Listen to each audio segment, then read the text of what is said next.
दोस्तों, हर शेप का एक कहानी होता है और हर कहानी का एक एंगल होता है। यह है पॉलीगॉन, जहां इमेजिनेशन का कोई लिमिट नहीं। चैनल को सब्सक्राइब करो और चलो शुरू करते हैं एक नई जर्नी। दोस्तों, पॉलीगॉन शुरू करने से पहले हम लोग कुछ इंपॉर्टेंट टर्म्स के बारे में समझेंगे, जैसे कि कर्व। कर्व क्या होता है? दोस्तों, कोई भी फिगर अगर हम प्लेन सरफेस पर ड्रॉ करते हैं विदाउट पेंसिल को लिफ्ट किए हुए, उसको हम लोग क्या बोलेंगे? कर्व कहेंगे। जैसे कि कोई भी ऐसे लिखें, ये क्या हो गया? कर्व। एक स्ट्रेट लाइन लिखें, इसको भी बोलेंगे कर्व। ठीक है। तो दोस्तों, होता क्या है कि सारे लाइंस को कर्व हम लोग कह सकते हैं, लेकिन सारे कर्व को लाइन नहीं कर सकते हैं।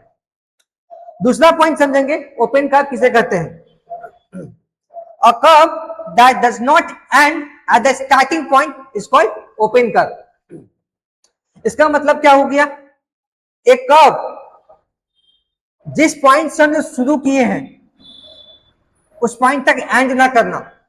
A curve that does not end at the starting point is called an open curve. मतलब इसमें क्या होगा ना, स्टार्टिंग पॉइंट और एंड पॉइंट सेम नहीं होगा, उसी को क्या बोलेंगे? Open curve. कैसा भी फिगर हो जाए, यहाँ पे स्टार्टिंग पॉइंट और एंड पॉइंट क्या है? सेम नहीं है। ये भी क्या हो गया? कर्व हो गया। कौन सा कर्व? Open curve. और क्यों कहेंगे? क्योंकि स्टार्टिंग पॉइंट और एंडिंग पॉइंट सेम नहीं है। तो इसमें क्या क्या एग्जांपल हो गया? हाफ सर्कल भी ले सकते हैं, वेव ले सकते हैं, या कोई भी इनकम्प्लीट शेप को हम लोग ओपन कर्व कह सकते हैं। तो इसका की पॉइंट क्या है कि स्टार्ट पॉइंट और एंड पॉइंट सेम नहीं होता है। नेक्स्ट पॉइंट हमारा है क्लोज कर्व। क्लोज कर्व किसे कहते हैं? नाम से ही समझ में आ जा रहा है कि कैसा कर्व होगा। तो a curve that begins and ends at the same point is called a close curve. मतलब कि कोई भी ऐसा कर्व जो जिसका बिगिनिंग पॉइंट और एंडिंग पॉइंट क्या हो? सेम हो, उसको क्या बोलेंगे? क्लोज कर्व बोलेंगे। कोई भी फिगर आप ले लीजिए, ठीक है, कोई भी फिगर आप ले सकते हैं। ये फिगर ले लीजिए, इसका जो स्टार्टिंग पॉइंट है और एंडिंग पॉइंट क्या हो गया? मान लीजिए यहां से फिगर ये ड्रॉ किए, स्टार्टिंग पॉइंट एंडिंग पॉइंट क्या हो गया? सेम हो गया। इसको क्या बोलेंगे? इसको क्लोज कर्व कहेंगे। ठीक है। दूसरा हम लोग देखते हैं, इसका भी देख सकते हैं आप कि इसका जो स्टार्टिंग पॉइंट और एंडिंग पॉइंट क्या है? यहां पे देखिए सेम है, इसको भी हम लोग क्या बोलेंगे? क्लोज कर्व कहेंगे। एग्जांपल में आप लिख सकते हैं, सर्कल हो गया, ट्रायंगल, स्क्वायर, रेक्टेंगल, ये सारे क्या हैं? Close curve. क्यों? क्योंकि इसका स्टार्टिंग पॉइंट और एंडिंग पॉइंट क्या है? दोनों सेम है। नेक्स्ट पॉइंट को चलेंगे हम लोग। नेक्स्ट पॉइंट हमारा है सिंपल क्लोज कर्व। क्या होता है सिंपल क्लोज कर्व? ये हम लोग समझते हैं पहले। तो a close curve that does not close itself is called a simple close curve. मतलब कि क्लोज कर्व क्या होता है कि वो क्लोज नहीं करेगा। जैसे कि कोई फिगर आप ले लीजिए, यहां पर ये कैसा कर्व है? क्लोज है, सिंपल है। सिंपल क्यों बोलेंगे? क्योंकि यह जो इसमें जो स्ट्रेट लाइन जो आपको दिख रहा होगा, कहीं पर कट नहीं कर रहा, ओवरलैप नहीं हो रहा है।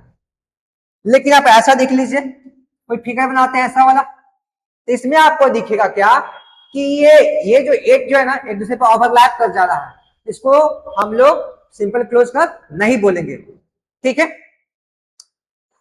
तो सिंपल क्लोज कर्व जो होता है ना, रीजन को मतलब एकदम क्या करते हैं, मतलब simple close curve makes region inside and outside area can be seen properly या क्लियरली कर सकते हैं कि आप अंदर का पार्ट या बाहर का पार्ट आप क्लियरली देख सकते हैं। लेकिन इसमें आपको कहां पता चल रहा है कि इनर पार्ट कहां है, आउटर पार्ट कहां है? ठीक है।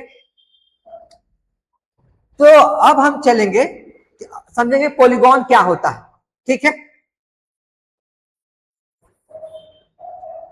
तो a simple close curve made up of only straight line segment is called a polygon. मतलब कोई भी एक सिंपल क्लोज कर्व जो कि केवल किससे बना हो? केवल स्ट्रेट लाइन सेगमेंट से बना हो, उसको हम लोग क्या बोलेंगे? पॉलीगॉन कहेंगे। ठीक है। तो प्रत्येक स्ट्रेट लाइन जो होता है ना पॉलीगॉन में, उसको हम लोग क्या बोलते हैं? उसको हम लोग साइड कहते हैं। अब पॉली अब जो है ना कि नंबर ऑफ साइड्स के अनुसार पॉलीगॉन्स को डिवाइड किया गया है। तो हम लोग देखेंगे अगर मतलब कि नंबर ऑफ साइड्स 3 होगा तो उसको क्या बोलेंगे, ट्रायंगल कहेंगे। अगर नंबर ऑफ साइड्स 4 होगा तो उनको हम लोग क्या बोलेंगे, क्वाड्रिलेटरल कहेंगे। ठीक है, ठीक उसी प्रकार अगर नंबर ऑफ साइड 5 हो जाता है तो उसको हम लोग क्या बोलेंगे, पेंटागन, जो फिगर ऐसे बनेगा। नंबर ऑफ साइड 6 हो जाएगा उसको क्या बोलेंगे, हेक्सागन। 7 होगा तो हेप्टागन, 8 होगा तो ऑक्टागन, 9 होगा तो नोनागन, और 10 होगा तो क्या बोलेंगे, डेकागन कहेंगे। मतलब इसमें नंबर ऑफ साइड्स कितना होगा, नंबर ऑफ साइड्स 10 होगा। ठीक है, तो पॉलीगॉन के लिए क्या कंडीशन है, मेनली कंडीशन ये है वो उसका फिगर कैसा होना चाहिए, क्लोज फिगर होना चाहिए। दूसरा क्या, वो स्ट्रेट लाइन से केवल ही बना होना चाहिए। ठीक है, अब टाइप्स ऑफ पॉलीगॉन के ओर चलेंगे। तो एक क्या हो गया, कनकेव पॉलीगॉन, दूसरा क्या हो गया, कन्वेक्स पॉलीगॉन। कोई भी पॉलीगॉन जिसमें एटलीस्ट वन इंटीरियर एंगल जो हो 180 से ज्यादा हो उसको हम लोग क्या बोलेंगे, कनकेव पॉलीगॉन कहते हैं। ठीक है, जैसे कि यहां पर आप देख सकते हैं इस फिगर में, यहां पर जो ये एंगल जो है ना लगभग क्या है, 180 से ज्यादा है, इसको हम लोग क्या बोलेंगे, मतलब कि फिगर में कोई भी एक एंगल अगर 180 से ज्यादा हो गया तो हम लोग क्या बोलेंगे, कनकेव पॉलीगॉन बोलेंगे। ठीक है, दूसरा पॉइंट है हमारा कन्वेक्स पॉलीगॉन। क्या होता है, a polygon in which each interior angle is less than 180 degree is called convex polygon. मतलब कोई भी ऐसा एक पॉलीगॉन जिसमें इंटीरियर एंगल जो होगा ना वो क्या होगा, 180 से कम होगा। मतलब प्रत्येक जो इंटीरियर एंगल होगा 180 से क्या होगा, कम होगा, उसको हम लोग क्या बोलेंगे, कन्वेक्स पॉलीगॉन कहेंगे। जैसे कि आप इस फिगर में आप देख सकते हैं यहाँ पर कि यहाँ पर जो प्रत्येक जो एंगल जो दिख रहा है आपको, हर एक एंगल आपको 180 से कम दिखेगा, तो इसको हम लोग क्या बोलेंगे, इसको हम लोग बोलेंगे कन्वेक्स पॉलीगॉन कहेंगे। तो एग्जांपल में लिख सकते हैं आप, स्क्वायर हो गया, ट्रायंगल हो गया, या रेगुलर हेक्सागोन हो गया।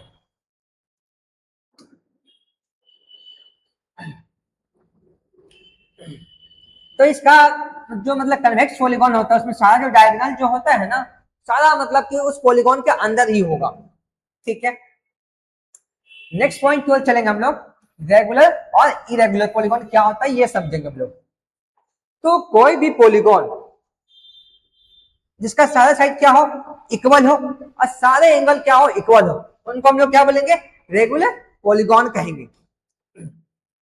जैसे कि इक्विलेटरल ट्रायंगल ले लें आप। ठीक है, इक्विलेटरल ट्रायंगल ले लें, उसका सारा साइड क्या होता है, बराबर होता है, और सारे एंगल भी क्या होते हैं, बराबर होते हैं। तो हम लोग कह सकते हैं कि वो क्या होगा, रेगुलर पॉलीगॉन हुआ। तो स्क्वायर की बात कर लें आप, स्क्वायर में सारा साइड क्या होता है, इक्वल होता है, और सारा each angle is equal to कितना डिग्री के बराबर होता है, 90 डिग्री के बराबर होता है। तो सारा एंगल भी इक्वल हो गया और सारा साइड भी बराबर, तो उसको कौन सा पॉलीगॉन कहेंगे, रेगुलर पॉलीगॉन कहेंगे। नेक्स्ट पॉइंट हमारा है इरेगुलर पॉलीगॉन। एक polygon which does not have all sides and angle equal.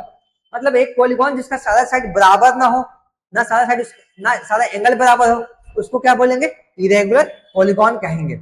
तो जैसे कि रेक्टेंगल की बात ले लो, रेक्टेंगल में क्या होता है, सारा साइड क्या बराबर होता है क्या, सारा साइड बराबर नहीं होता, तो उसको क्या बोलेंगे, इरेगुलर पॉलीगॉन कहेंगे।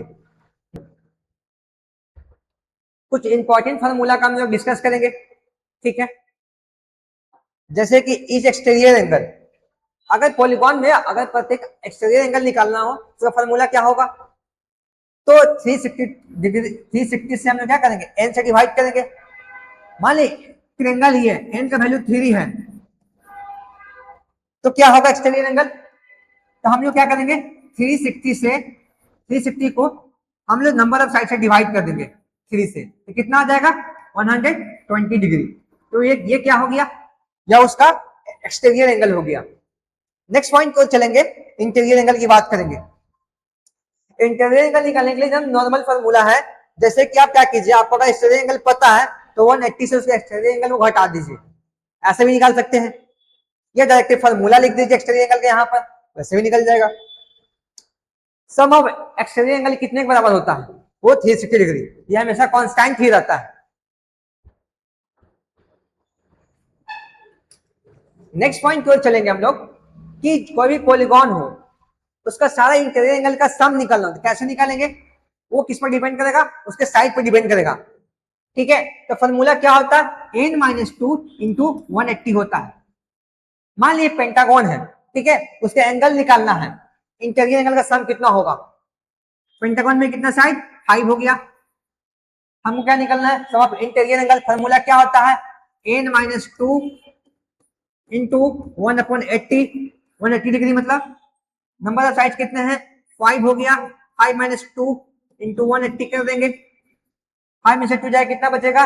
3 बचेगा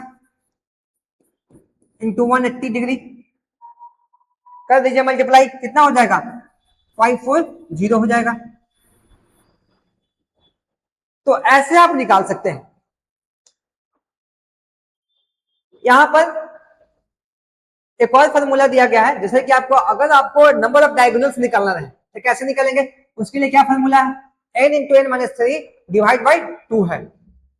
ठीक है, आप इस तरीके से नंबर ऑफ साइड अगर आपको पता हो, आराम से आप नंबर ऑफ डायगोनल्स निकाल सकते हैं। तो जो कोई पॉलीगॉन है तो सम ऑफ एक्सटीरियर एंगल कितने के बराबर होगा? 4 इंटू 360 के बराबर हो जाएगा।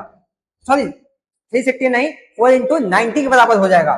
4 इंटू 90 के बराबर मतलब कि 360 डिग्री के बराबर हो जाएगा। ठीक है,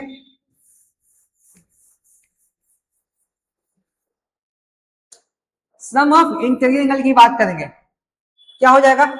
2n-4 इंटू राइट एंगल के बराबर, मतलब 2n-4 ऐसे लिख सकते हैं आप, इंटू 90 डिग्री बना, ये भी फॉर्मूला आप लिख सकते हैं, कोई दिक्कत नहीं है। क्लियर है? आपके बुक में जो आज सवाल का बुक है उसमें कुछ एग्जाम्पल दिया हुआ है, ये एग्जाम्पल आप समझ सकते हैं। उसमें क्या दिया हुआ है, क्या निकालने की बात कही गई है? उसमें find the measure of each exterior angle of a regular polygon. उसमें एक्सटीरियर एंगल निकालना है, उसका साइड दिया हुआ है। पहले में कहते हो 8 साइड है, तो एक्सटीरियर एंगल क्या होगा? फॉर्मूला क्या होता है? अब लगा दीजिए। तो फॉर्मूला अभी भी ये बताया है कि एक्सटीरियर एंगल अगर निकालना हो तो क्या करेंगे? 360 डिवाइड बाई n कर देंगे अगर एक्सटीरियर एंगल निकालना हो तो। ठीक है, 360, यहां पर साइड कितना है? 8 है, 8 से आप डिवाइड कर दीजिएगा। ठीक है, इसको आप काट दीजिए।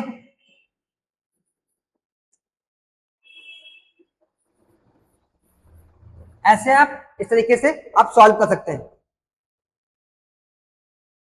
अब आपको पार्ट 2 में आपको हम इस चैप्टर का जो भी एक्सप्लेनेशन है वो सारा आपको पार्ट 2 में मिलेगा। तो आज के लिए यहीं तक, थैंक यू।